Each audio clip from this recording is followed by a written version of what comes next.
आले आले आले, लाडक्या बहिणी झाल्या खुश, पुन्हा 1500 रुपये लाडक्या बहिणींच्या खात्यामध्ये.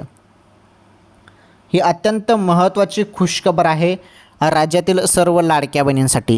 हे बघा लाडक्या बहिणींनो, जेव्हा पण हप्ता येतो ना तेव्हा तुम्हाला SMS येतो, मोबाईलवर तुम्हाला SMS येतो, बरोबर. तर आता राज्यातील सर्व लाडक्या बहिणींच्या खात्यामध्ये पुन्हा 1500 रुपये, थेट 1500 रुपये. हो, आले आले पुन्हा 1500 रुपये. हे बघा, तर जेव्हा पण हप्ता येतो तेव्हा तुम्हाला SMS येतो बहिणींनो. तर हप्ता सुरू झाला ऑक्टोंबरचा. ऑक्टोंबर हप्ता तुमच्या खात्यामध्ये जमा होणे सुरू. मोबाईलचे SMS चेक करा सर्वांनी. कोणत्या क्षणी ऑक्टोंबरचा हप्ता देखील तुम्हाला तर दिला जाऊ शकतो अशी माहिती सूत्रांकडून मिळत आहे. त्यामुळे मोबाईलचे SMS चेक करत राहा. अचानकपणे हप्ता पुन्हा येऊ शकतो बहिणींनो. ओके, ही सर्वात मोठी खुशखबर आली होती.